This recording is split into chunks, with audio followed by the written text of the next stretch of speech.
सकाळी 9 वाजता गेलेले तुकोबराय रात्रीचे 10 वाजले तरी तुकोबरायचं काय होतं, भजन चालू होतं.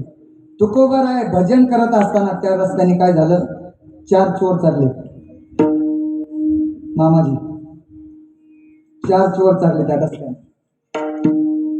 चोरांनी ठरवलेलं होतं आज चोरी कुठे करायची. 4 चोर होते. त्याच्यातला एक जण म्हणला, का रे आपण चोरी केल्याच्या नंतर आपल्याला वजन उचलणार नाही, मग आपण ह्यो व्यक्ती जो दिसतो बसेल याला घ्यायचा का सोबत. तो दुसरा म्हणला, येड्यावानी करू नको, तो माणूस दुसऱ्या डिपार्टमेंटचा आहे, आपलं डिपार्टमेंट वेगळं आहे. न जाणं त्यानं जर बस मशीनचा खटका दाबला आपलं सगळं काम बिघडून जाईल. कारण त्या माणसाला काय माहिती आपण कशाला चाललो, आपलं अवघड काम आहे. ते काय टाळ करीन शेळ गुटके पार करी महाराज, त्यांना घेऊ नको.